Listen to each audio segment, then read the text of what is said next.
जय Hind. Unsung facts में आपका स्वागत है। 1857 का स्वतंत्र समर विनायक दामोदर सावरकर जी द्वारा रचित के भाग 2 विस्फोट में प्रकरण 1 शहीद मंगल पांडे के बारे में आज जानेंगे। सन 1857 के क्रांति युद्ध के इतिहास में एक आश्चर्यजनक बात थी उसकी परम गोपनीयता। पूरे युद्ध की रचना गुप्त रीति से हुई थी। सारे हिंदुस्तान भर में क्रांति रचना का दौरा चलते हुए भी अंग्रेजों जैसे धूर्त राज्यकर्ताओं को उस विद्रोह की इतनी कम जानकारी मिल पाई थी कि प्रत्यक्ष विद्रोह होने के 1 वर्ष बीत जाने के बाद भी अंग्रेजों के अनेक अधिकारियों को विद्रोह का प्रमुख कारण कारतूस ही लगता था। कारतूस कितना निमित्त मात्र कारण था, ये अब कहीं जाकर अंग्रेजी इतिहासकारों को ज्ञात होने लगा है। और सन 1857 के भयंकर युद्ध में स्वदेशाभिमान और स्वधर्माभिमान का पवित्र स्फुरण उन योद्धाओं में कैसे संचरित हुआ था, ये स्पष्ट रीति से कुछ इतिहासकार डरते डरते अब स्वीकार करते हैं। हिंदुस्तान जैसे विस्तीर्ण देश में राजक्रांति जैसे गंभीर काम को अंग्रेजों जैसे धूर्त अधिकारियों को हवा भी न लगने देते हुए इतनी गोपनीयता से संगठित करने का कार्य जिन्होंने किया, उन श्रीमंत नाना साहब, मौलवी अहमद साहब, वजीर अली नक्की खान आदि नेताओं की जितनी प्रशंसा की जाए वह कम है। सिपाही, पुलिस, जमींदार, राजस्व अधिकारी, किसान, व्यापारी, साहूकार आदि सारी वर्गों में और हिंदू और मुसलमान इन दोनों जातियों में अपूर्व दोस्ती और प्रचंड क्रांति के बीज बो दिए। और वह बीज अंकुरित होते ही उन सब ने उत्कृष्ट संगठन कर अंग्रेजों को उस प्रचंड हलचल की हवा भी लगने नहीं दी।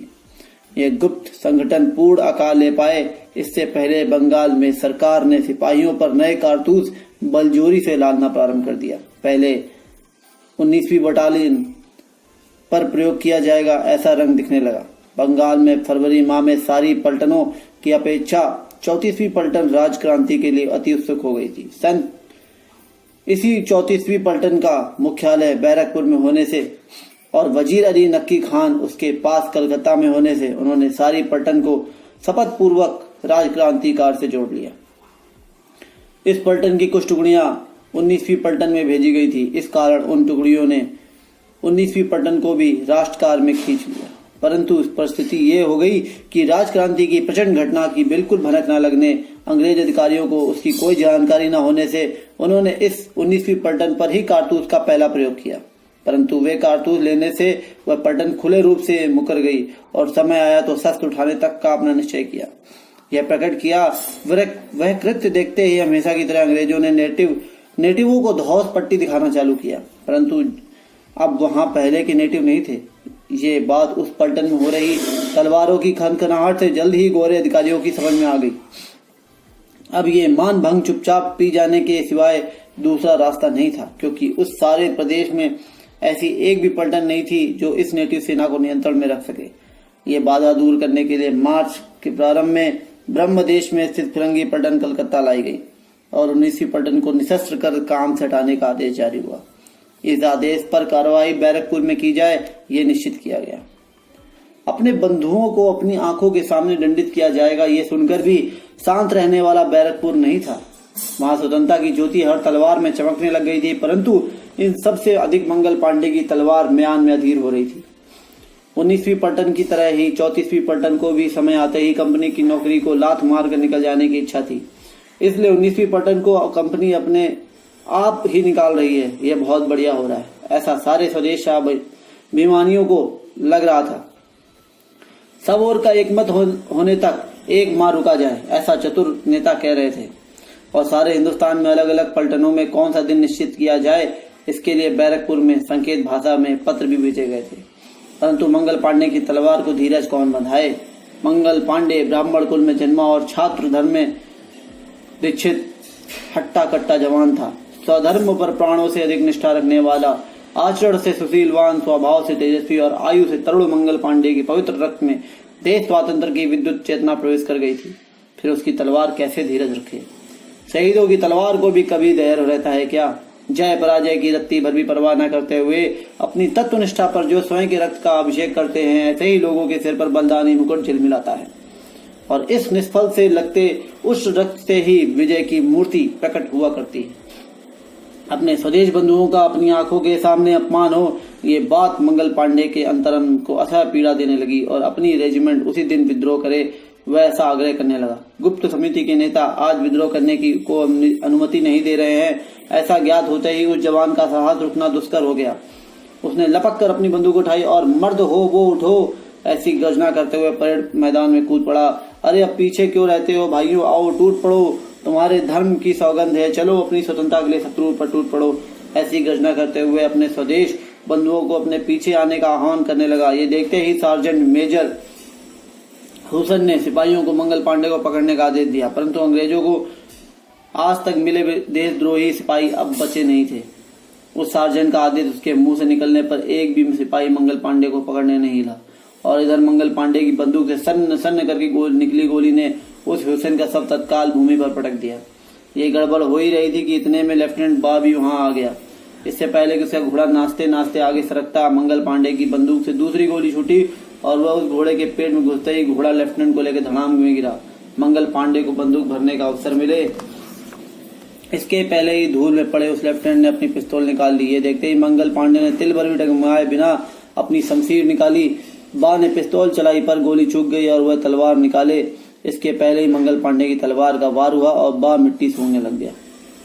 इतने में मंगल पांडे पर उस पहले वाले गोरे को हमले की तैयारी में बढ़ता देख पास के एक सिपाही ने बंदूक के दस्ते से उसका सिर फोड़ दिया और सारे सिपाहियों ने गर्जना की मंगल पांडे को कोई हाथ न लगाए। तभी कर्नल हीरर वहां आ गया और मंगल पांडे को पकड़ने का आदेश देने लगा। हम अपने आदरणीय ब्राह्मण के बाल को भी नहीं छुएंगे। फिर ऐसी गर्जना हुई और अंग्रेजों के गाढ़े लाल रक्त के इस दृश्य के आगे अधिक न रुकते हुए वह कर्नल जनरल के बंगले की ओर भाग गया। इधर मंगल पांडे अपनी रक्त रंजित हाथ उठाकर मर्दों बड़ो ऐसी भयानक गर्जना करते हुए इधर उधर घूम रहा था। जनरल हिरसे को यह समाचार मिलते हुए वह कुछ और यूरोपियन सैनिक लेकर मंगल पांडे की ओर दौड़ता आया। अब निश्चित ही शत्रु पकड़ लेगा यह जानकर उस देशवीर मंगल पांडे ने फिरंगियों के हाथों पकड़े जाने की अपेक्षा मृत्यु को अपनाने का निश्चय किया और अपनी बंदूक अपने ही सीने की ओर कर ली और तत्काल उसकी पवित्र देह घायल होकर गिर गई।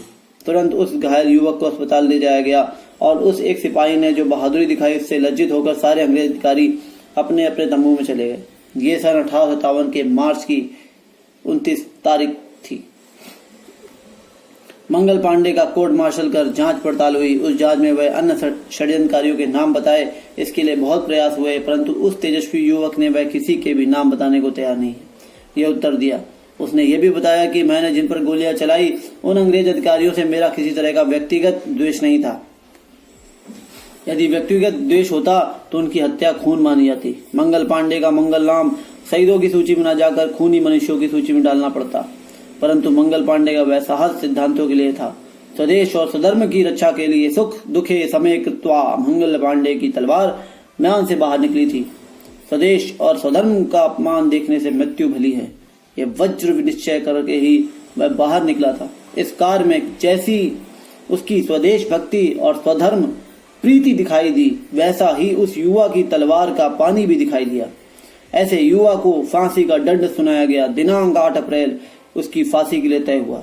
शहीदों के रक्त में क्या तेज होता है ये तो ज्ञात नहीं, परंतु उसके नाम स्मरण से भी मन की उदात्त वृत्तियां खिलने लगती हैं।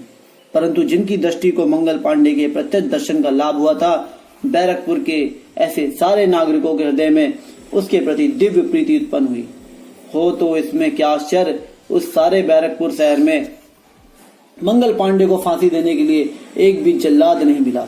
अंत में उस अमंगल कार्य के लिए कलकत्ता से 4 जल्लाद लाए गए। दिनांक 8 अप्रैल को सुबह मंगल पांडे को फांसी स्थल की ओर ले जाया गया। चारों ओर लश्करी लोगों का पहरा था। उनके बीच से मंगल पांडे गर्व से चलता चला गया और फांसी पर चढ़ गया।